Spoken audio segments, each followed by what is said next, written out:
This episode of the Cinema Psycho Show is sponsored by Manscaped. Get 20% off and free shipping with the code CINEMA20 at manscaped.com. That's 20% off plus free shipping with the code CINEMA20 at manscaped.com. He must hate the chili. I have just so many questions leading up to that diner scene. This man is obviously been like seriously injured by some kind of crazy explosion. And they're like, do you have your car? Can you drive us? Why would you ever want to get into a car with someone that is just been injured and probably isn't okay? And then like as he's driving them is like turning into the bad guy. And they're just fine with that. They go to a diner with him. They're just like chatting casually. He's turning into a full-fledged monster. Every couple of scenes, I mean, he's hilarious. He may be my favorite other than maybe Lea Thompson.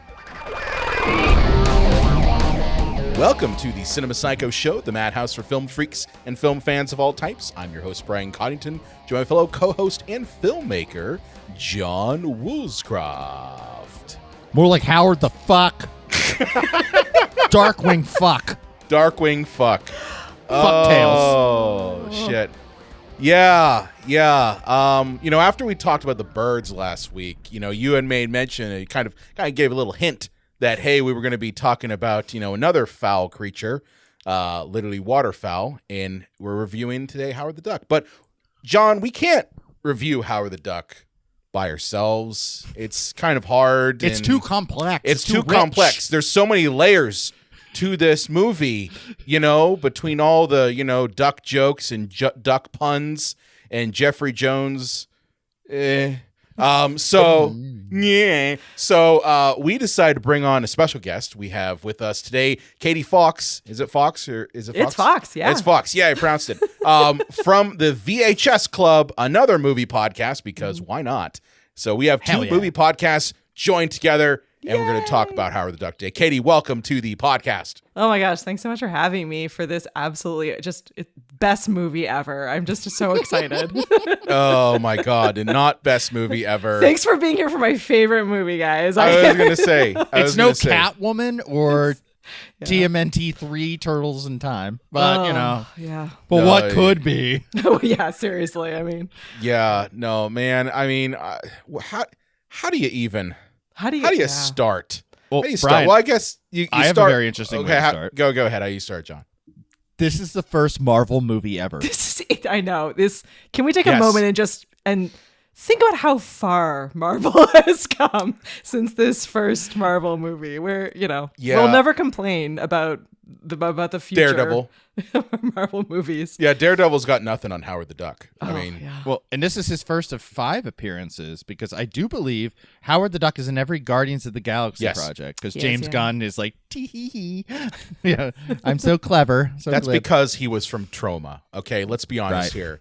James Gunn has an appreciation for terrible cinema. I can respect that. Yeah. But why the fuck do you have to throw Howard the Duck into it? I mean, it's just like, hey, remember him?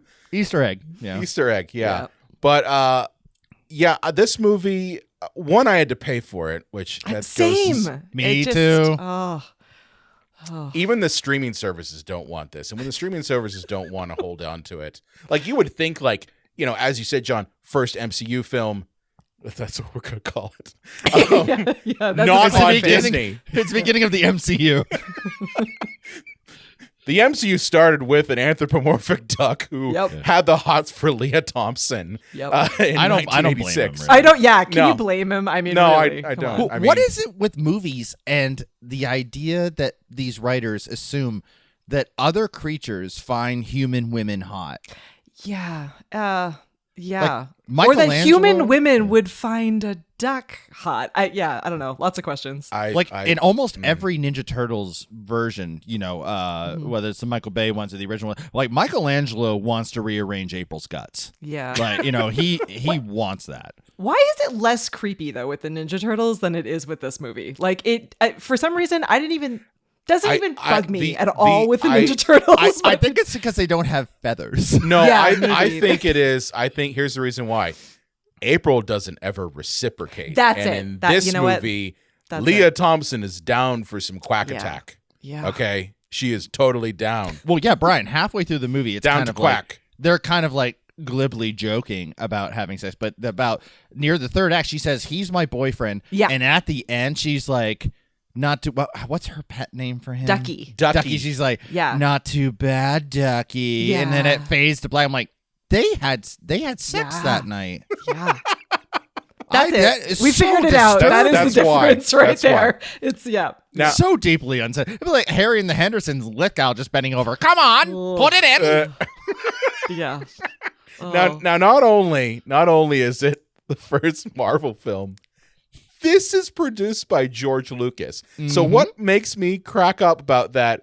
Not only is it George Lucas, but like George Lucas has always, whenever you see him talk about Star Wars, like he never wanted Star Wars to be like his be all end all. The man literally was like, I'm going to do Star Wars and then I'm going to make my own movies. You'll never see them. You'll never see them, but they're my own private films. So did that mean that Howard the Duck is it? Yeah. Is this his personal film? Red Tails. Well, yeah, It's Red Tails. But you know what I mean. Well, Brian, it kind of makes sense that like George Lucas's like dirty fingers were all over this because it's if you listen to like the sound effects in the movie, it's Industrial Light and Magic sound effect. And the guy who directed this, I looked him up. He wrote Temple of Doom. Yeah. Okay. I mean, like, George Lucas. Yeah. I'm for people who aren't seeing the video, I'm air quoting. Wrote Temple of Doom, and then this guy did. He was the punch up guy on New Hope. Okay. So yeah, he's had a long history of doing screenwriting and doing a lot of work with George Lucas. So he kind of said, I think this is maybe not his first, but close to his first directorial debut. So he's like, "Hey George, throw me a bone. Throw that like Skywalker Ranch money at me." This has got to make, I feel so bad for literally everyone involved in this film that's not George Lucas, because I'm sure when they signed up, they were like, okay, like, this is it. This is my big break. This is like, we're going to ride this movie all the way through. It's like, it's based on a comic book. George Lucas is doing it coming off the heels. Like, this is not that much after Star Wars. Like, it. Yeah, I was going to say, this was before Willow? That's a good question. It was mid-80s? 86. Yeah. It was 86. Well, Katie, I have to say, like, we forget now in this world where, well, until this year, because both DC and Marvel shit the bed.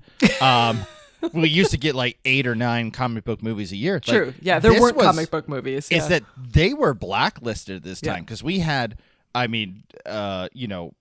you had Superman 4 and just like, it was, and after this came out and before Batman hit the scene, a lot of people were telling people involved to say in the Ninja Turtles project in 1990, like, don't go anywhere near that. Comic books are box office cancer. That's what was told to people. And then Batman hit, and then Ninja Turtles hit, and it was like, now it's like, oh, no, comic books are the best thing ever. Ching, ching, ching. I know, but you feel like this would have, like, again, like on the heels of Star Wars, I feel like George Lucas had proven himself to be someone that could like use movie magic to make these things come to life in a way that was unprecedented. Like, I just felt so bad. I was reading some articles earlier today, and there was I can't remember her name. I should have taken notes, but didn't. But one of the bandmates, so Lea Thompson's character is in an all girls band in this movie, and one of the actresses that played like her bandmate was like literally refused to admit that she was in this movie, like removed it from her resume. Like, that's how bad this was for people coming off this movie. Like, it just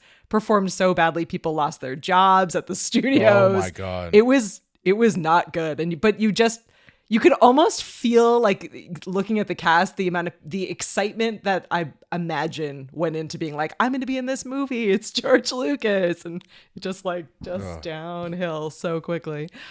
It reminds me of the curse of that little boy from Jingle All the Way and Phantom Menace.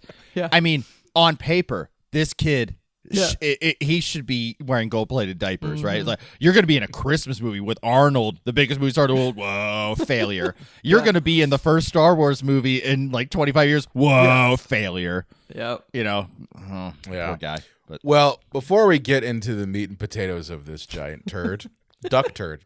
It's gonna be a lot of duck. There's gonna be a lot of duck puns, by the way. Oh yeah, so many. Are you kidding me?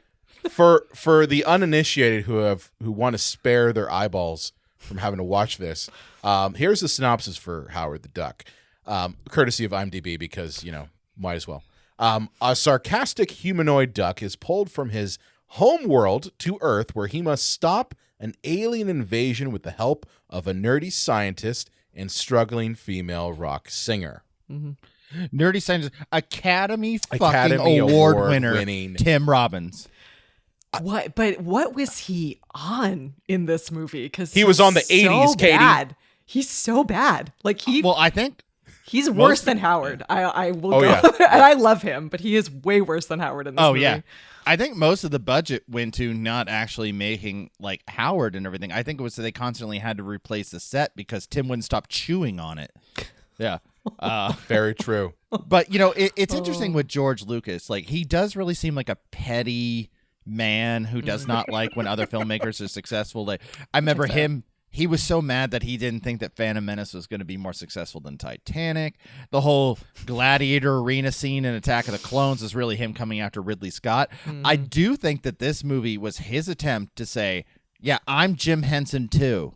Oh, wow. Look what Industrial Light and Magic can do. We're Jim Henson as well, but better because I'm George Lucas, sexiest man alive.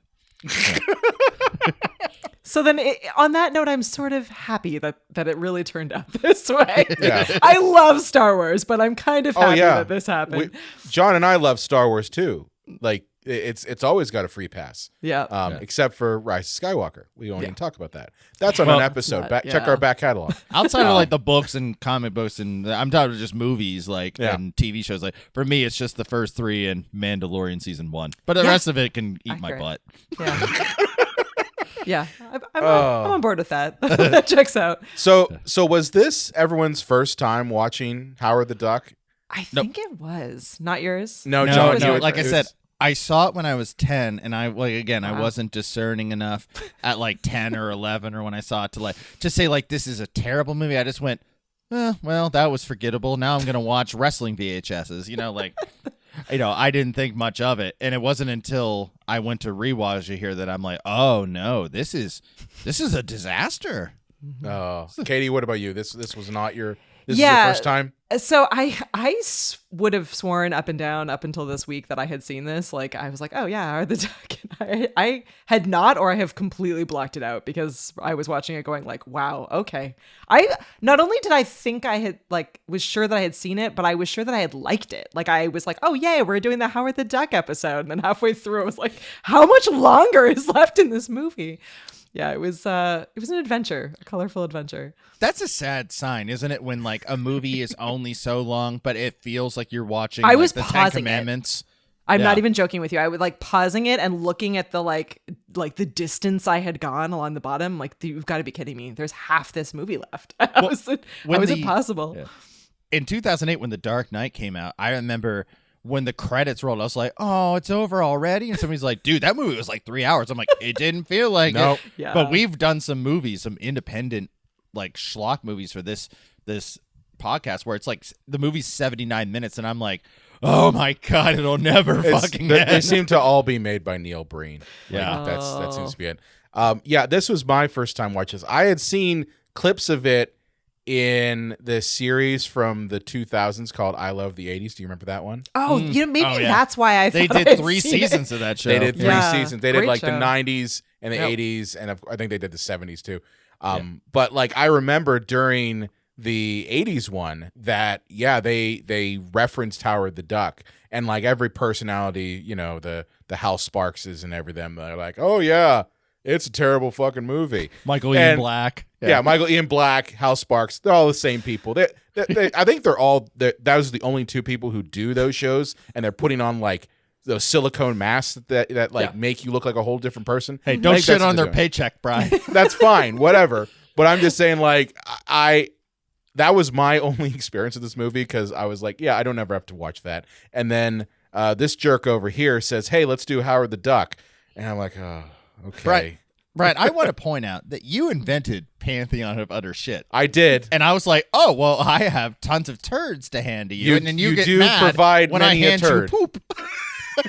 I know, but this one was a struggle. It wasn't as bad as watching a Neil Breen film. No. That's its own special hell.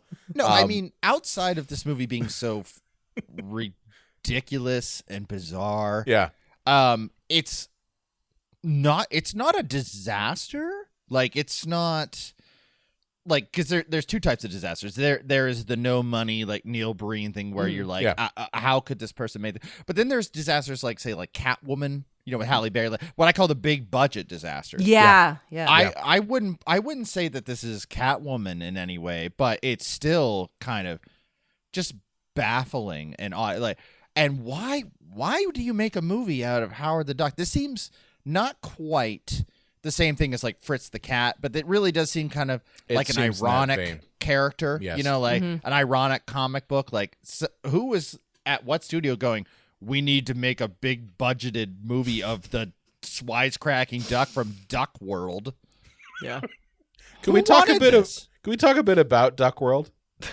Please. Can we please talk a bit about Duck World? Talk about Duck World. It's literally our world, but everything's ducks. So yeah, to a T. Their first president was George like Duckington or something, Yeah. So when we first get introduced to Howard, one, I love how they're like trying to be clever and like have some sort of like film theory to this by doing the whole rear window. We're going to see Howard's life through every bit of picture and whatever duck memorabilia. This is actually shot pretty well, though. Yeah, this was the moment that I thought that it was going to be a good movie. Like, I sat down, I actually like had my popcorn. I was like, you made popcorn for this thing? I was in. I was like, I'm in for this. I thought you two really loved this movie, and that's why we were doing it. So okay.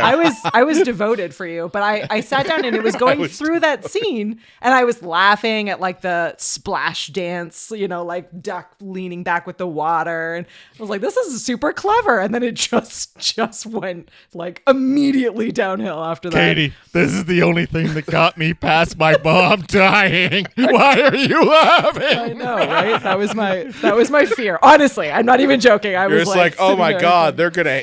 I hate this movie, and they're every gonna time be I like, have a this panic is great. attack. Howard, channel Howard. This has changed me. This experience has changed me. Yeah. We broke you, is what you're saying. Yeah. But I did think that I thought the beginning was the best part of the movie. It was clever. Yeah, 'cause it seemed like it would be really fun and snarky. And I'm on board for like dark humor, snarky sarcasm. If they had made it the way that it sounds like the comic book was, it would have been great. Yeah. I would have been a big fan. Yeah, but what's funny about this is just like you see everything about Howard in all of these pictures. And what does Howard do when he gets home from work? Well, he gets a beer and he looks at Play Duck magazine. He does, yeah. Because let's be honest here, Howard's kind of a pervert. Yeah. He doesn't even try to hide it. Like, nope. Hey, Brian, what he does in the privacy of his own duck lair is his business. He's looking at duck lure or pet duck. Pet duck. Duck pen. Duck pen. Duck pen. Duck pen. Yeah, but yeah, he's just literally just looking at Play Duck magazine after, a hard day of being an advertising writer. Yeah. He works in writing for commercials and stuff. A job he doesn't want to do. He doesn't want to do. His parents have forced him to do. He could have been a doctor, a duck doctor, a contender. But yes, I don't know if this I don't know if this was purposeful, but I don't know if you guys notice, but he wants a beer multiple times in this movie, and he never gets to drink a sip. There's at least 3 to 5 times that he gets a beer and then something happens and he doesn't get to drink any of it. Yeah. I'm like, is this purposeful or coincidence? I think that is because this movie is rated PG. I can't have the duck. Wait, there's titties, Brian. There are duck titties. I was just about to get to that, John, but you transitioned perfectly. Yes, so Howard gets sucked through this wormhole thing and flies through multiple apartments. Yeah. And yes, we see our first pair of very perky duck tits. Well, after Play Duck. I just had so many questions about that. I was like, not what ducks look like. No. And also, like, if that's what you were, I'm good with. I'm good from with the mind of George movie, Lucas, Katie. But yeah, I was like, oh, all right. So this is not the movie I thought this was going to be. It's going downhill quickly. The popcorn quickly moved away. Yeah, just set You're the just popcorn like, down. yeah, we're gonna set the popcorn down. Yeah. It reminds me of like Lola Bunny, where it's like, Yes. like we're gonna humanize an animal to give humans booners, like, which is fucking weird. Oh, and internet, if you're not perverts, I'm going to say, do not go on to a Goofy movie and look up like erotica of the girlfriend. Don't of ruin Max. the Goofy movie for me. If that's your thing. Oh, there's so much out there for you, brother. It is unsettling because not only is it an animal and animated, she's underage, you perverts. Oh, gross. Very gross. You know, the movies that made us. The movies yes, there you go. Here we are. But yeah, Howard gets sucked through a wormhole, ends up in Cleveland. Of all the places, and it's 1986 Cleveland. So they made sure to make Cleveland extra scummy. And I don't have anything against Cleveland. That's just Cleveland. Hey, now Cleveland has come a long way. I'll give Cleveland. I know, but I'm just saying, like, Cleveland modern day Cleveland has come a long way. Yeah. 1986 Cleveland is 86 apparently Cleveland. a wasteland full of dark times. It was dark times. There were crust punks everywhere. You know, everyone was unemployed, and you know the nuclear power plant was just down the street. And I think that scuzzy ass city is why the Steelers beat them in football all the time. Well, I was waiting for you to. Here we go, Steelers. Here we go. I'm sorry, Cleveland. Don't tune out. Stay with us. Attention, Cleveland listeners. Yeah. What do you think that they shot here? Because I imagine there's no reason to fake Cleveland when. I don't think they faked it. I think they shot yeah, that's what I'm saying. I think they shot there. Do you think they got a tax break and that's why it's Cleveland? I thought I had read that they hadn't shot in Cleveland and that people were sort of baffled as to why they said that it was in Cleveland, but I could totally be wrong. That really seems unnecessary. Yeah, it's but it's definitely a dark part of Cleveland because RoboCop. Yeah. Sorry, I didn't mean to. But RoboCop, that they shot in Houston. I understand that it has to be Detroit for the movie, but they got their tax break to shoot in Houston. That's why they did it. But there's no rhyme or reason. It could have been Baltimore, Pittsburgh, Seattle. It doesn't matter where. The duck lands. So wherever you get your tax break, just say it's that fucking city. Yeah. You know? Well, Howard has to land in a place where there's crust punk and rock and roll going on. Yes. Yeah. Hell yeah. So he can't be New York. They can't afford that. And his first interaction is with a bunch of crust punks and completely, filling the stereotypes of angry punk rockers, which. This is always something that bothered me, and this is a sidebar thing. And I have a lot of friends who are punk people and people who are goth kids, and I have a lot. They are literally some of the nicest people you'll ever meet. This is a weird stereotype, and it's a thing through all of the '80s that I've seen in almost every movie. Like Terminator did this too, where it's like the punk rockers are always like they're like on the Mad Max Thunderdome type people, they'll cut your head off and wear your skin. Like that's the type of thing that is almost in every one of these 80 movies. And they do it with this one too. And I'm just like, did no one even just talk to a real punk person and be like, hey, do you cut off people's skin and wear them? Is that what you do? They weren't doing a lot of research for this movie. I know I'm asking a lot. I know I'm asking a lot, but it's I don't like how punks are depicted. Right. It's like the kids that wore the leather jackets in the 90s, like the long trench coats in the 90s, or like the kids in the 50s or 60s that wore the leather jackets. There's just an assumption you're dangerous. Yeah, those are the dangerous kids. Yeah, exactly. Yeah. When really it is the people in khakis and polos that are the dangerous ones. The Letterman jackets. The Letterman jackets. Yeah. It wasn't Duke's punk rock scene that raped a girl. It was a lacrosse team. Allegedly. Gotta have allegedly in there. Yeah. So Howard ends up at the punk rock bar for reasons. And the plot needs to happen. Because the plot needs to happen. And he ends up kind of hearing, Lea Thompson doing her best punk rock. She's not half bad. That's her singing, and supposedly for a very long time, like during the production of the movie, she was sure that they were going to replace her voice with some other singer, but they didn't. She was pretty good. Like I didn't have a problem with her singing. Yeah, I love her. She's probably the only thing that is good about this movie, in my opinion. Not that her character is well acted per se, but she's just so likable that. Well, yeah. Well, no, it's like I do feel that she's just kind of leaning into the cheese. Yeah. You know. But I met her at an autograph thing, like Steel City. Katie, are you in Pittsburgh? No, I'm in the Boston area. Oh, okay. But yeah, in Pittsburgh here, like our big convention thing is called Steel City Con. And we get like a lot of big names, and I met her, have her sign my Back to the Future poster. Yeah, real sweetheart. And I asked her, I'm like, what was your favorite version of Lorraine that you played in Back to the Future? She's like, I liked every time she was drunk. I'm like, okay, cool. That? Yeah. I believe that of her. She just, in everything that I've read about her, and even just watching her in this, she just seems likable and sort of like willing to laugh at herself. And again, like she was coming off Back to the Future to do this. Like I can't wrap my head around her being like, all right, I'll play in this movie where I'm like the love interest of a duck. That sounds like a good choice. She went from trying to fuck her son to fucking a duck. That's true. That is true. Yeah, it's kind of gross. That's true. Yeah. Kind of gross.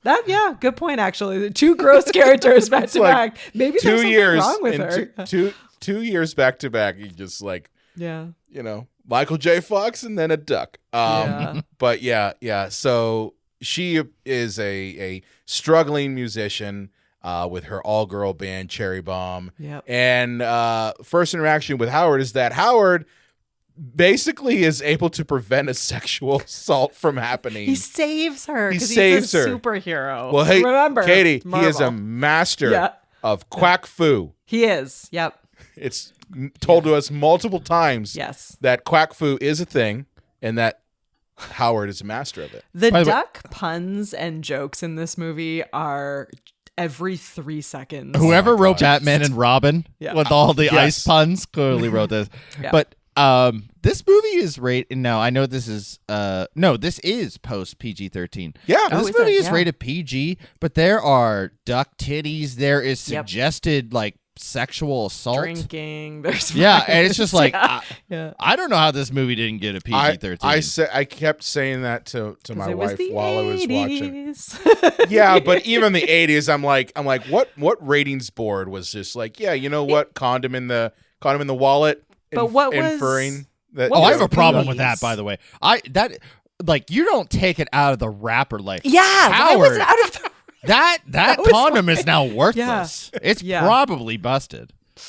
Yeah, that was a weird, all around weird moment. Again, so many questions. Howard's sleeping, and Lea Thompson goes through his wallet and finds an open condom next, like rubbing against his debit cards and money. Ew. Yeah, and she's like, Howard. Like, he's a grown man. Like, I'm sure he has sexual intercourse. You should be proud of him for being safe.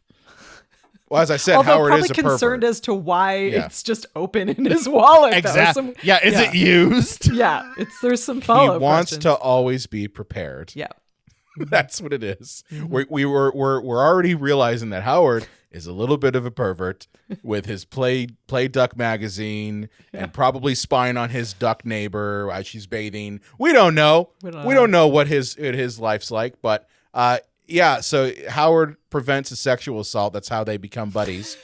The irony is just the irony's there. And what I noticed with this, I don't know if you guys noticed this. So like, you know that song that's playing when they're both in the rain and like Howard's just standing there and Lea Thompson's like looking at him walking away.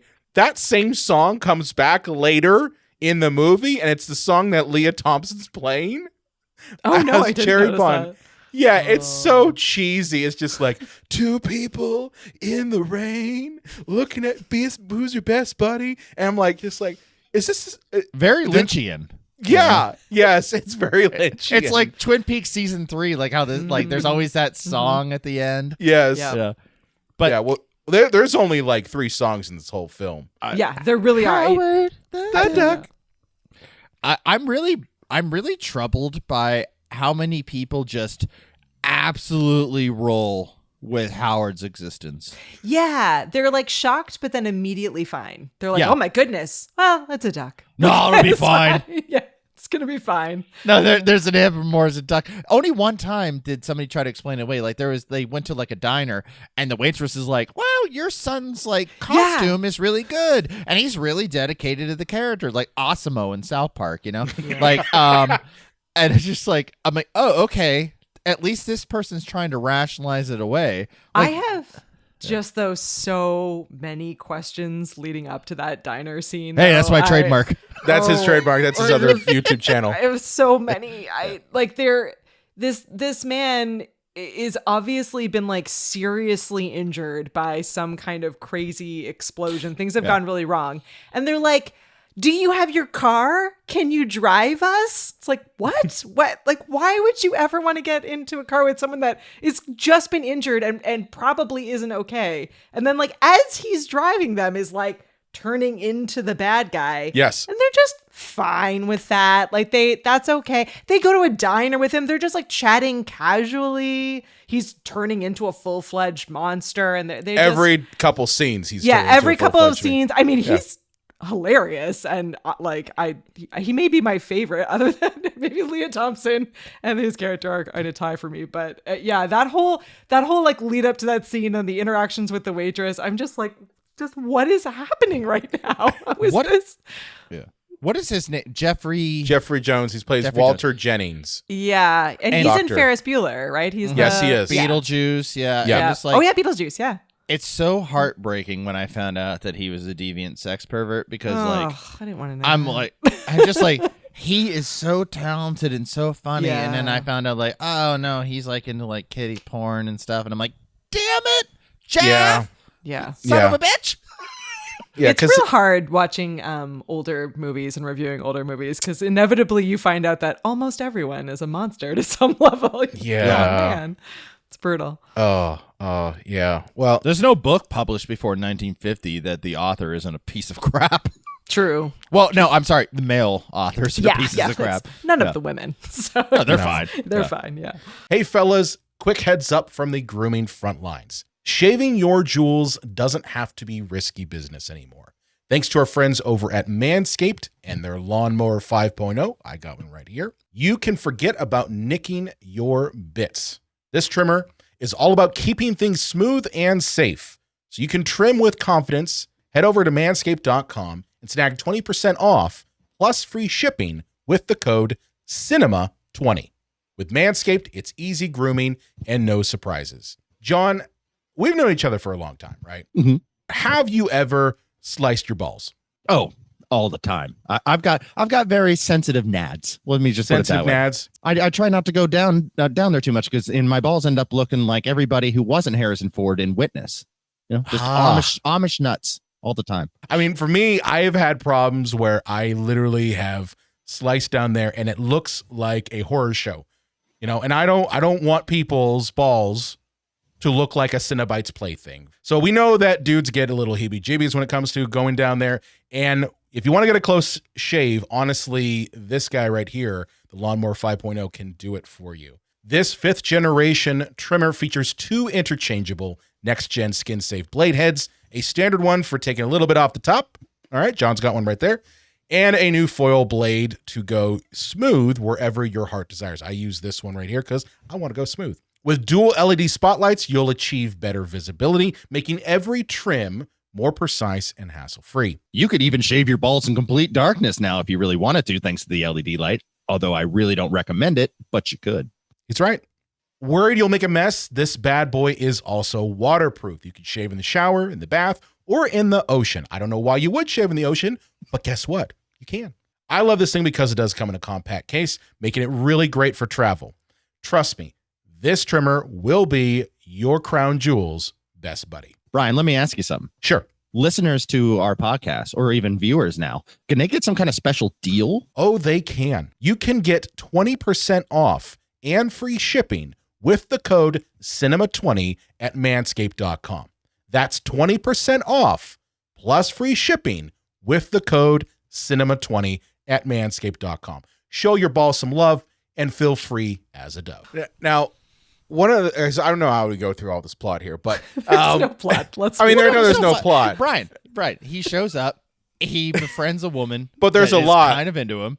Yeah. And then they take him to a scientist who they immediately dismiss. But this was like their solution, by the way. Yes. This reminds me of the scene in Gremlins, like when they take like the cocoons and stuff to the science teacher, and like it would be like him explaining. Science will help us. Yeah. Science. Yeah. But it would be like if they were explaining to the science teacher, and they went, "You're full of shit, you fucking idiot," and then he just left.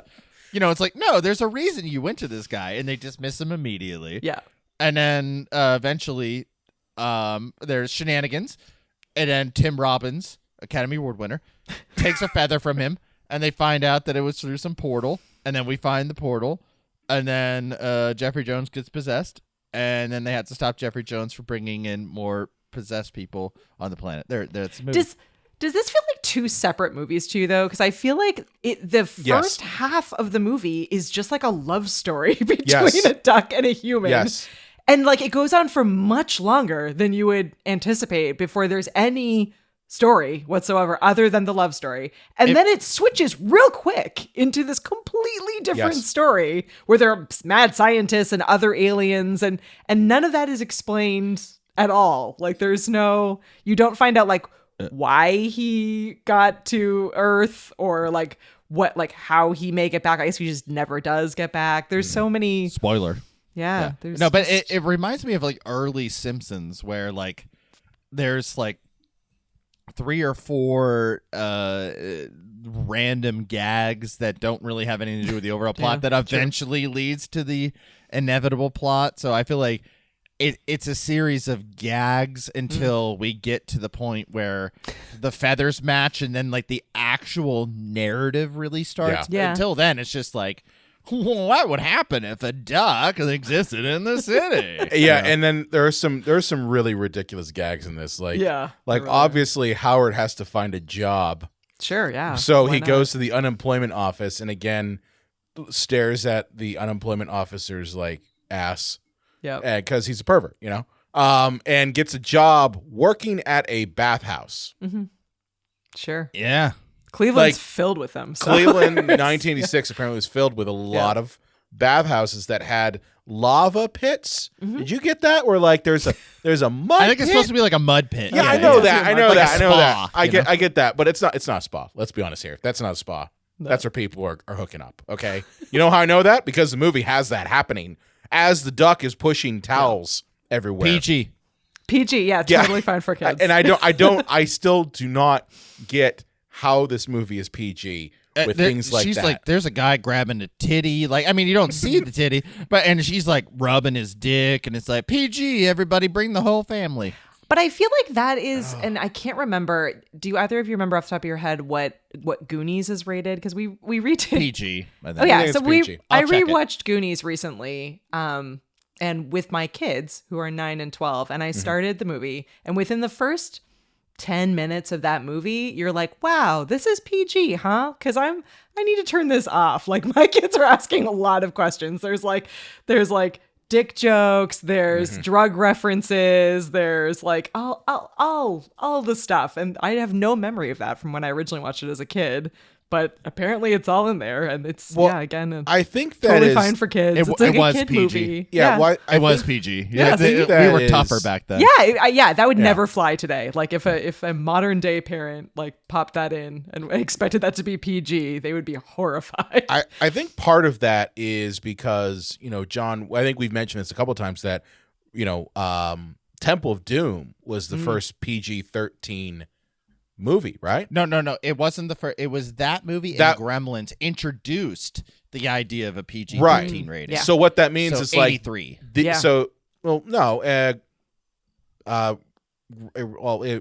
Temple of Doom came out in 84. Okay, well 84. Yeah, I think they both came out in 84. Yeah. Yeah. So what that means is that you Spielberg, in essence you have dirty pervert.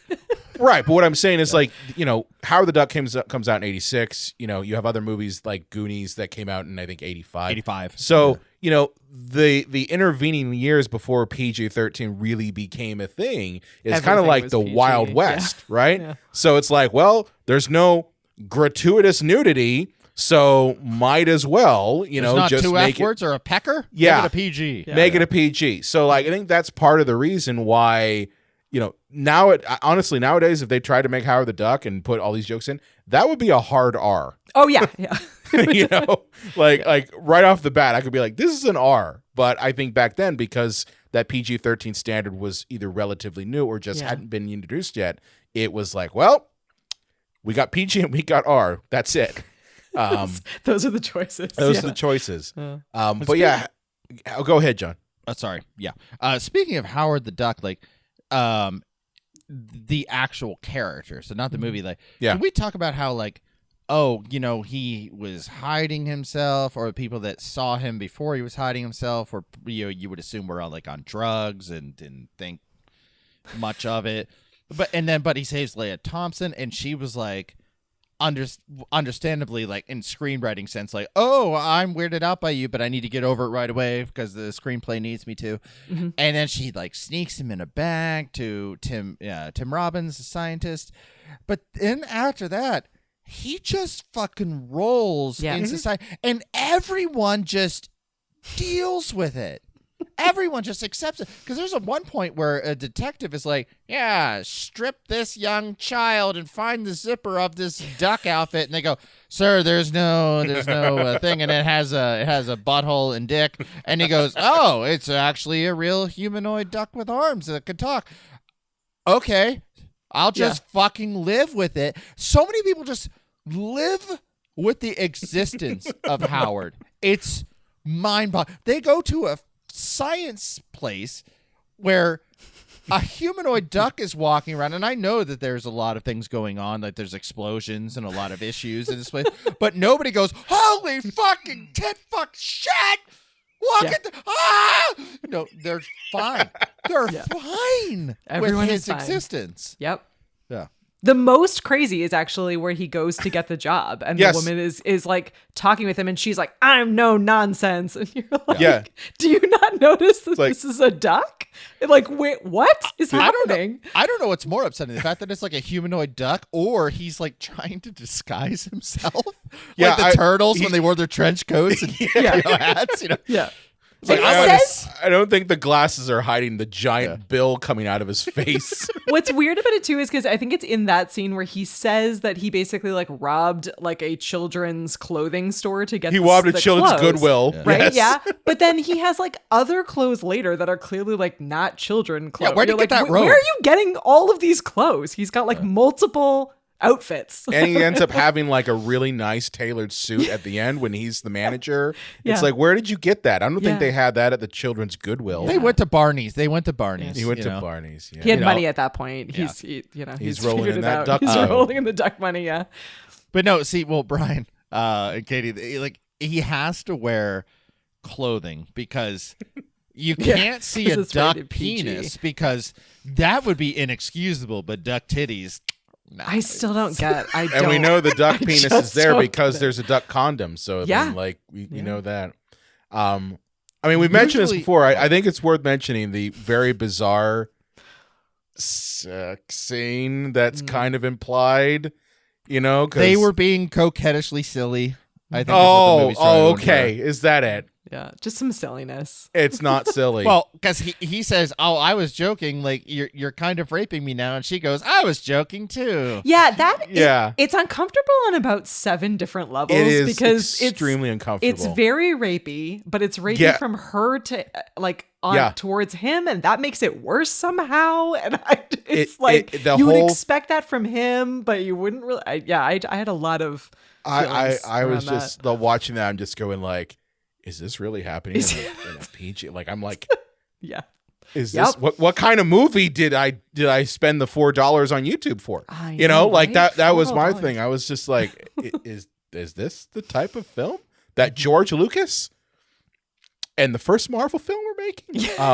But yeah, she's rubbing his chest, and he's getting the hair going up on his head. But he's saying no, and you're like, oh man, you're like, he's saying no. He's saying no. Stop! Please stop doing this. No means no. Like means that's what that means. But Lea Thompson isn't having any of that.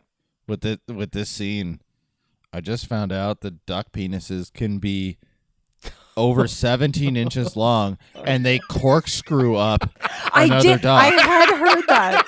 I had heard about the corkscrew. That's coming rushing back to me now. I really wish that he had gotten out. an erection during this, and it was like almost hitting the ceiling and just waving up, like because explain how that's going in you, Leia. Movie, really. Yeah. I think at its core, the problem is that core. It should have been rated R, and they should have gone all in. So, Katie, you're a fan of just going balls to the wall. Like, balls why not? Why not? We see that it's why Industrial not? Light and Magic, right? Yeah. Like they can make a corkscrew dick. Well, they should have gone like if the half-assery of this movie is actually what makes me the most angry. If they had just gone all in and he had been like super like, fuck this, fuck, like crazy, super sarcastic, angry duck and like total pervert, like all the way in, and there had been weirdness, but you were like, well, it's a weird, stupid movie. Yeah. I would have bought it more than this, like, we're trying to be PG and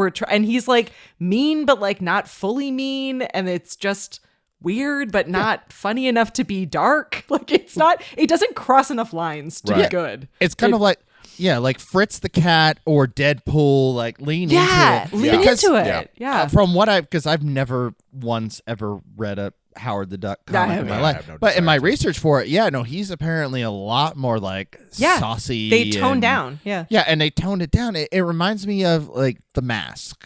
And if anybody's ever read the Mask comics, like they're very dark, upsetting, profane, violent, and they went, no, we need to get the kids market. And I guarantee there probably was a version of this draft that was like a lot more for the R rating, and they went, no, we're not spending our money on something that's got an animatronic duck, and we're not appealing to the kids. Right. We want to sell toys that never happened. No, they thought they would though. Like there were, I read a number of articles where the like cast and the team behind it were like horribly disappointed that all of this stuff did not come to pass.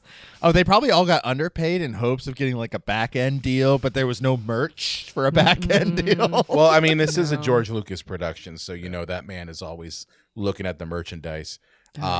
But, kind of looking at this plot, we talked about the weird, bizarro bestiality there. The diner scene is funny. I want to talk about the diner scene. Because one, I don't know if you noticed this, it's a Cajun sushi diner. Italian. Was there Italian in there too? No, I don't think it was Joey Roma's. Tim Robbins gets a pizza at one point in the movie. Oh, okay. Yeah. I think it was called Joey Roma's sushi. But then when you're inside, they're inside, so like the sign on the outside says sushi spelled normally and properly, but then there's a sign inside, and I'm normally the least observant person in the world, but this sign said SUE-SHI. I was like, what? Like it just, so it's sushi. I appreciate any good food jokes, like the idea that there'll be a Cajun sushi diner. Yeah. But maybe today. I guess nowadays it's a fusion. Yes, it's a fusion. Yeah. But I love this diner scene because it goes from 0 to an 11. Yeah. In a matter of literally 3 minutes. Like we go from, hey, we're sitting down talking with Jeffrey Jones, who's, having a breakdown and his insides boiling because he's infected by the Dark Overlord, who's slowly encapsulating his entire being. And like it's the worst effects job ever in terms of makeup. I thought it's because Warner Brothers saw his hard drive. Oh, that too. Yeah.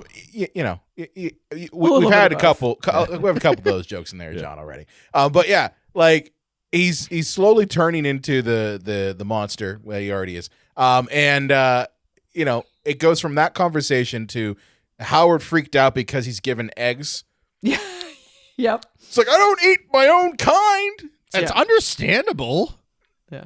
It's technically not his own kind. I know, that was I was like, well, they're not duck eggs. I'm like, they're not duck eggs. They're chicken eggs. It's.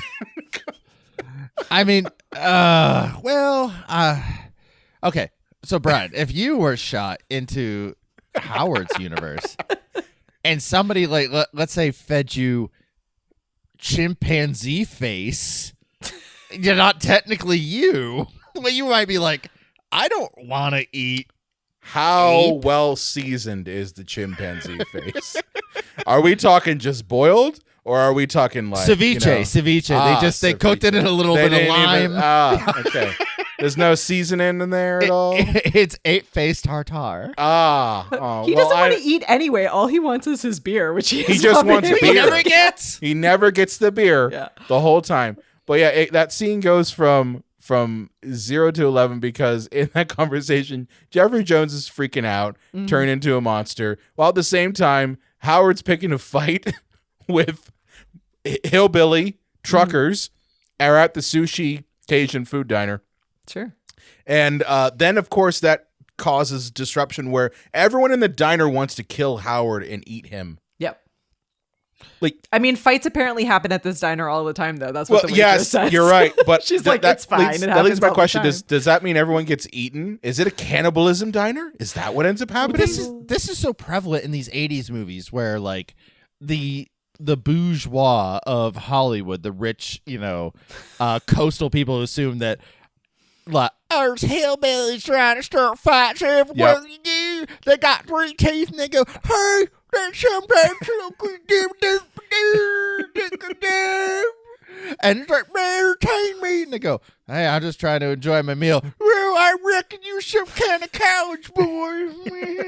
We're getting fat now. It's like, that's how they see anybody who's not, 6 or 7 figures. And this is Cleveland, John. So, like, of course, the entire population is derp. Like that goes par for the course. Oh yeah, if you're gonna do like poor voice, like it doesn't matter where the movie takes place. It's, hey boy, I'll tell you what. And that's a load of bullpucky. Did I miss like what? Not that there has to be a reason, because there's no reason. But it's like, why do they need to stop at the diner when none of them claim that they're hungry and there are way more important things going on? Like, why are they there? Read the script. It's the Madam Web It's the Madam reason. Web. They stopped there. Yeah. I mean, I guess like you could always explain it away as a scriptwriter, like people need to eat. And if you said that they weren't hungry, but like, or it's like, hey, let's all take a load off for a second and just kind of like think about all the weird shit we've been through up to this point, And of course, in this diner scene, we get our, blowing the load of ILM money, because this is where Jeffrey Jones started using all of his crazy psychic powers and fire in his eyes and lightning and shit, because that's Brian, what his powers are.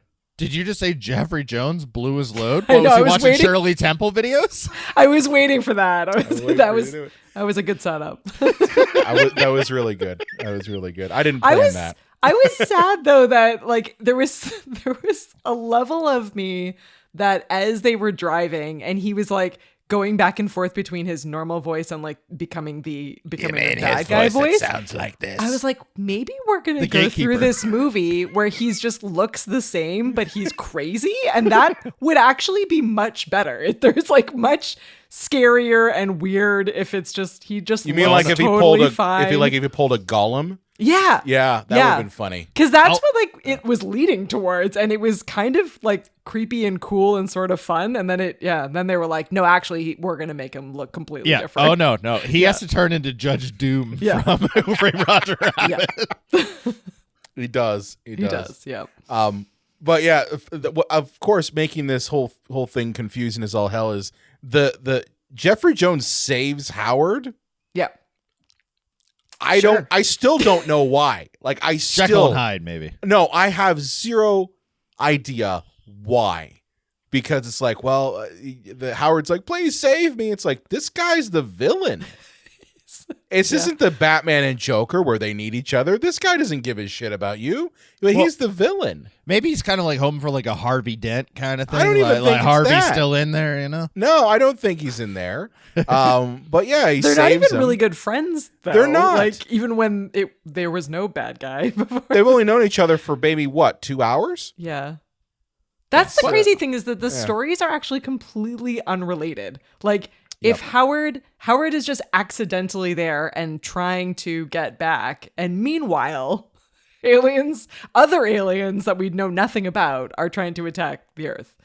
Like the stories are not at all, again, two separate movies that are just two separate crossing movies. each other in the night. And guys, I want to reverse this movie. I want all of us to imagine we're human beings that get sucked into a duck universe. Yeah. And at the end of the movie, we are just managing an all-girl duck band and a world of all ducks, and we are just fucking the piss out of this duck bitch. Like, it's just... It would have been a better movie. I really think it would have been a stronger movie. I don't think it would have worked. People would have been like, no, why would you ever be okay with just banging a duck bitch? It's like, why is Howard okay with just like living in this universe? He just, well, whatever. I'm the only one of my kind. But, he does give up pretty easily. He's like, well, I need a job. I'm going to have to figure this out. I live here now. Yeah. Yeah. But after the diner, we get the scurrying of events of wacky races.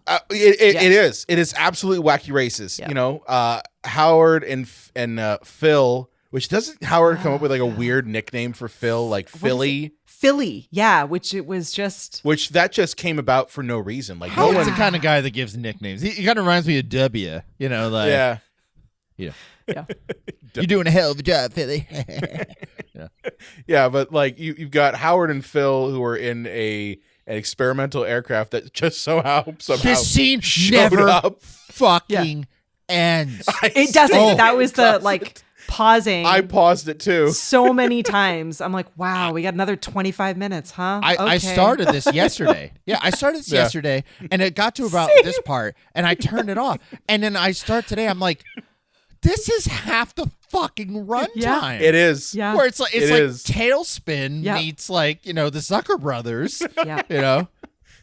And why? Like they are at literally like a truck stop diner. There are vehicles everywhere for them to steal. And they're like, how about this experimental plane that we have to piece back to get literally built? We have to fix this plane. We got to be all radio flyer like it. Yeah. And then you need to know how to fly it, which of course the joke is that the duck doesn't fly and he also doesn't swim. It's like hilarious. But yeah, so many vehicles. And they're like, airplane. I have a question for both of you. Is Tim Robbins in this movie important and thoughtful, or is he incompetent and stupid? The film wants to have it both ways. He's incompetent and stupid. He's incompetent and stupid. But they want him to be like an important scientist that he's solves a janitor. the issue. He's not even an important scientist. I was gonna say janitor. But he solves Howard's issue, and he helps Howard. Like he's a hero in the movie, but he's also a fucking jackass dickhead, and it's just like, which one is it? Like, are we supposed to cheer for this guy, or are we supposed to like, want him to die when the plane is hitting the water? He's the off-putting comic relief that this movie does not need. Like that's you could. He's like the Jar Jar Binks. He is, yeah. Actually, that's a great way to put it. And that's nothing against the actor who played Jar Jar Binks. Just want to point that out there. Okay, I'm just saying that actors need to make money too. Actors need to make money too. But I'm just saying, Brian, if you take no, I'm going to disagree with you. You don't think he's Jar Jar? No, because Jar Jar lived in a world with like otherwise like sensible, normal characters. It would be like if Qui-Gon Jinn was played by Roger Rabbit, and then you had Jar Jar Binks. Like Howard himself is already like cartoonish enough that you don't need a character. He actually does that noise though. Yeah.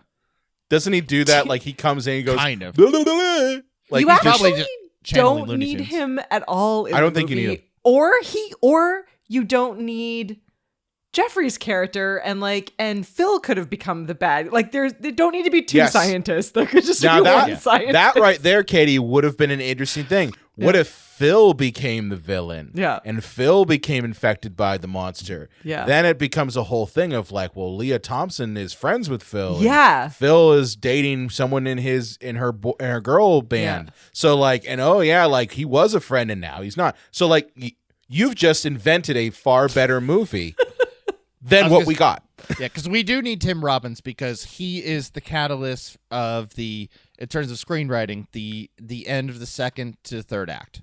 That's when he plucks the feather off of the butthole of Howard, and like that is what sets up the third act. Fair.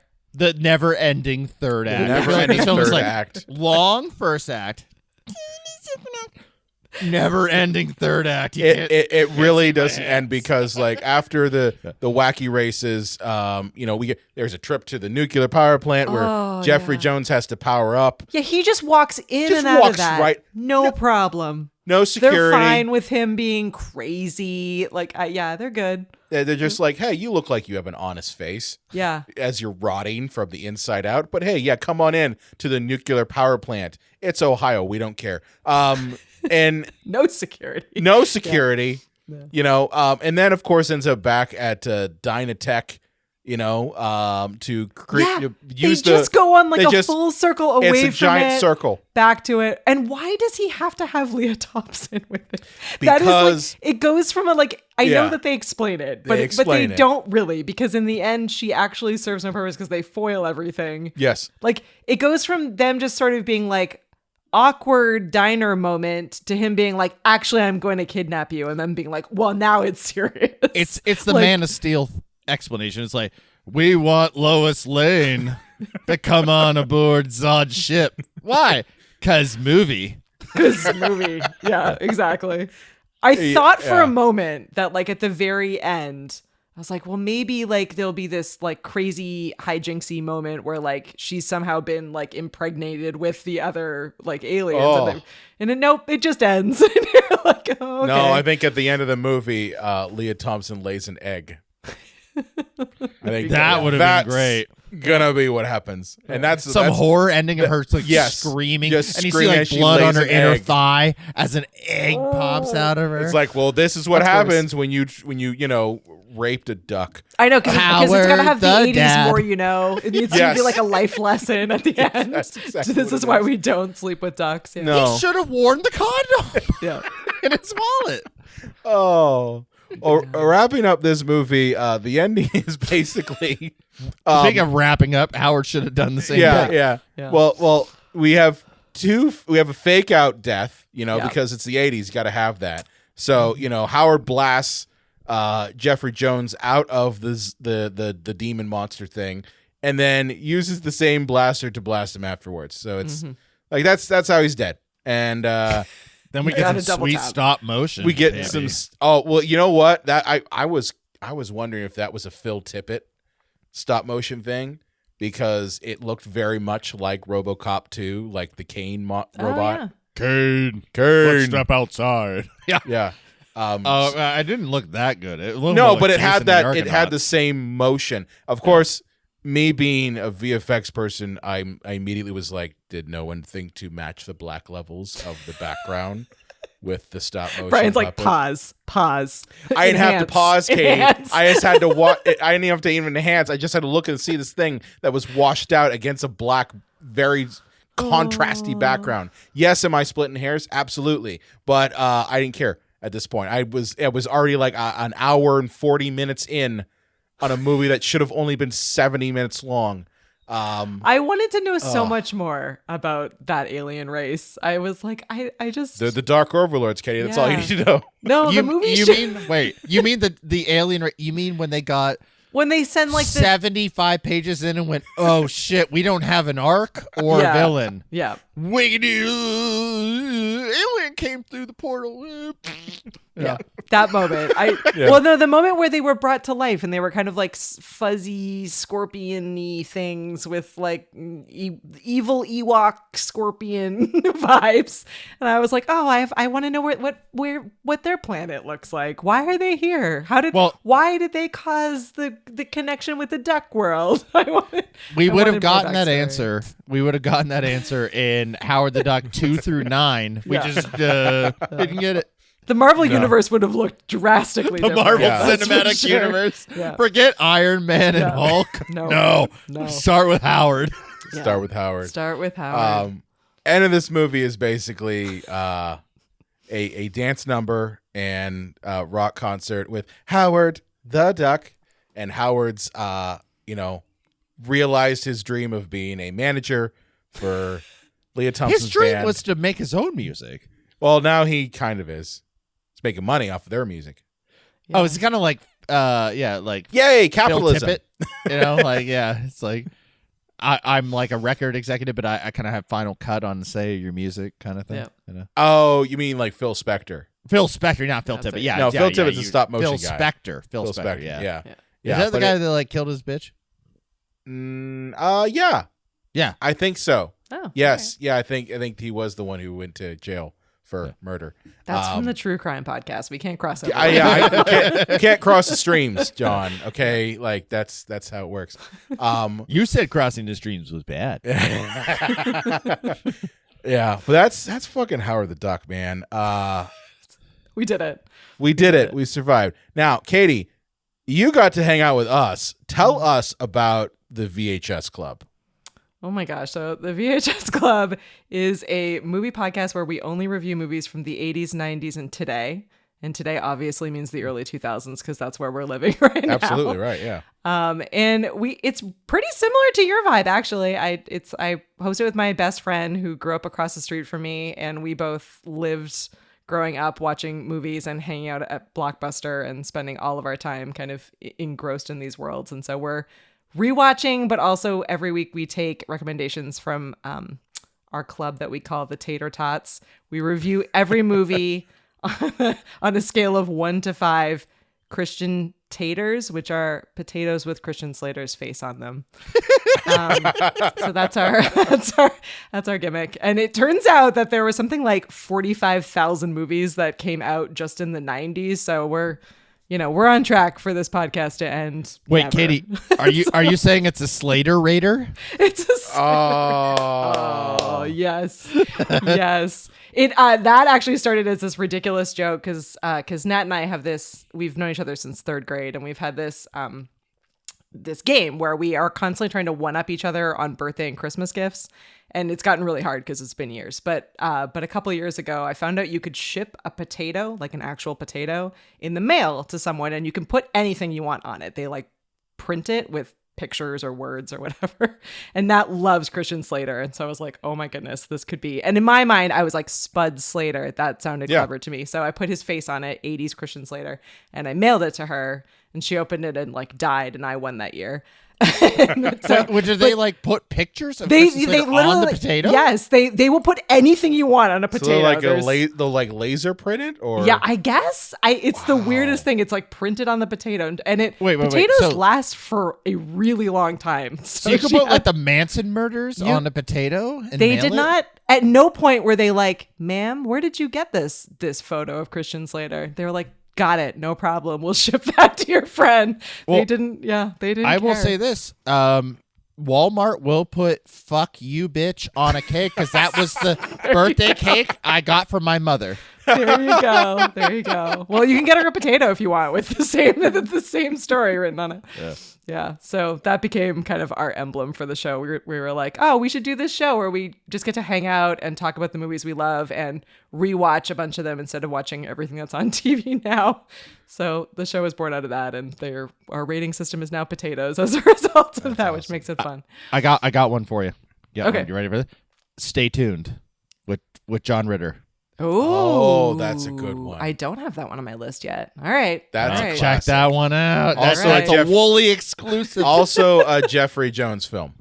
Ooh, He plays. yeah. I forgot He plays the devil. He plays Mephistopheles. Mm-hmm. That sounds right. Yeah, that sounds about right. I really want him to be less of a good actor based on this new information, but he's good. I know, good at right? He this. is Yeah. really good. Bummer. But Well, I will add that one to the list, and you will have to come on.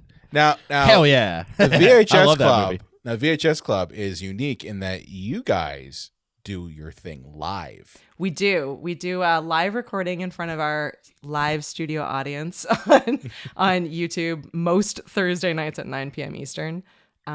We say most because sometimes things go horribly awry. Yeah. We are not able to show up, but for the most part, we're there Thursday nights, which makes it really fun because we have like our usual crew. Again, we call them the Tater Tots, and they show up and they give like hilarious feedback and share stories and fact check everything we say. So when we're like, this movie came out in this year, they're like, no, this year. So we're able to live fact check everything that we do, which makes it a lot of fun. So yeah. So what is the name of the channel? Because hey, out there, Psychos Nation, it costs you absolutely nothing to subscribe to a new YouTube channel. Yep. So subscribe to it. You might like it. If you don't, it didn't cost you anything. But what's the name of the channel? So it's just the VHS Club. So you go YouTube. VHS Club. Yep. Okay, yeah. Yep. YouTube.com/VHS Club. You'll find it. And then we also have a website, the VHSClubPod.com. Nice. Yeah. Do you now do you like keep to specific genres, or do you just kind of do all of them? You're like, we nope. don't care. And we take recommendations. We have this. We started. So Nat compiled this detailed list when we first thought of the idea of the podcast. We're like, these are all the movies we want to watch or rewatch. And since we started doing the podcast, we have people that will come on and, shout out what their favorite movies are, what we should do next. And we're often swayed by those. So the last little bit, we just finished up a 80s dance movie miniseries. Oh, and then we're taking Breakin'? a little, we did Flashdance, Footloose, Dirty Dancing, and Fame. I was gonna say shoot. I'm No breaking. Oh, no Breaking. breaking. no, we'll have to come back. We'll have to do that. We did those 4, and then we're on a couple weeks break, and then we're coming back with a girls slumber party run. So we're doing girls just want to have fun. Bring it on. Shoot, I'm forgetting a couple others. Slumber Party Massacre. No, that would be a fun one. That's we did, a good and we one. did a horror movie run, obviously at Halloween. So yeah, we do some series, but we've whatever started, we're in the mood to watch next. What Yeah. happens is like, and maybe this happens on your show too, but we're at like the end of the episode and we're chatting and kind of bantering, and we're like, oh man, now that I watched this one, I want to watch like this other one that the actor did, or this other one that's in the same like vein, Yeah. and you end up going off every time I start a movie from the 80s, I'm like, oh, what about this other one? It just kind of connects the dots until you're down a rabbit hole. we've started doing theme months. Last year we started it out with doing our 90s sci-fi dystopian fun. future. That's a fun So that's theme. like Yeah. Virtuosity. Oh, yeah. What was the other one we did? Oh, Lawnmower Johnny Man? Mnemonic, Lawnmower Oh, Man. Yeah. Oh, these are Yeah, awesome ones. yeah. A lot of these ones that were like, this is what the future is going to look like, but it's totally not it at all. Yeah. And we just finished up your first episode out of our Hitchcock month, which was Damn it. painful. I would have loved to have been the Hitchcock. Hitchcock, listen, man, like Hitchcock month was just painful because like we finished it on the birds, and at the time of recording this, we recorded this on Thursday. Mhm. And like when you realize that Alfred Hitchcock is a horrible human being and like ruined Yeah, you gotta separate Tippi that Hedren's somehow. Yeah. I can't. You could, John yeah. can a little bit better than me, but I can't. And I'm just like, I like watching the birds was painful when it got to the scene where Tippi Hedren's being attacked by all the birds in the bedroom, because I'm like, that was Alfred Hitchcock literally attacking someone because she wouldn't sleep with him. Yeah. And it's like, nah. Yeah, it's less cinematic at that Not moment that, for yeah, sure. not that it would even work. He probably looks down like anytime he accidentally gets about it. Good evening. Do you think he has like the little shadow outline thing? Yeah. Like he just Or like a little tiny pecker. Looks like a cocktail weenie. Yeah. Oh shit! You know we're getting towards the end when we start ripping out the dick jokes. Well, VHS Club, definitely check it out. Thank you. Katie. It has been awesome having you on. Oh, this was so fun. And talking about Howard the Duck. I hope we didn't scare you away. No, I'm part of the club now. You are. You're You like it or are. not. You're an official part of the Psychos Nation. Yay. That's what we call it. But with it said, can they find you on all the other platforms too, like all the other audio only platforms? Yep. So the podcast is audio and video, and you can hang out with us live on YouTube if you're into live feedback and be part of our list making opportunities. Awesome. With it said, John, where can they find you at on the internet? Oh, I'm off the grid. Oh, you're off the I'm grid. done. I'm done. John doesn't use I'm the internet. done. Yeah. Oh, They what can find you what in Cleveland. What's You can happening be right now? in Cleveland. Yeah. I'm going to be in Cleveland in August. But no, Facebook and Twitter. I still technically am on Or I'm sorry, I'm on Facebook and Instagram. I'm still technically on Twitter. I'm not going to call it the other name. Fuck you, Elon. Yeah. But don't contact me there because I'm not logged in anymore. I don't give a fuck. But you can find that's me on Twitter. I'm same. I I'm the same exist, boat. but I don't want to. It's there, but yeah. But I'm over on J-Dub's Video Nasties on YouTube. And as I said on the last episode, you can check out my Demolition Man So Many Questions that is out right now. It's really and good. I have finished my script, so I'm just about to start shooting on my check-in on Woody Allen's Manhattan. Ooh. Yeah. It's going to be a rough one. Can already tell. With it said, if you've liked this episode, if you like us talking about Howard the Duck and how terrible it is, and you've survived long enough, do me a favor. Share this episode with your friends. Share this episode with people you're like, hey, these people would love talking about hearing these people talk about movies. Or you can go to our website, cinemapsychoshow.com/follow, and click on any of the links we have there to all of our different podcast players, as well as find us on YouTube. If you're listening to this and watching us on YouTube, do me a favor, hit the subscribe, hit the follow, hit the like, do all the stuff so that you never miss an episode. And with that said, we will see you again next time. You know what? My favorite movie is The Mighty Fucks. And you know what? Fucks flock together. So I'm going to need you guys to flock with me. Buck. Come on, all three of us. No, I'm not. Fuck. It's the perfect ending.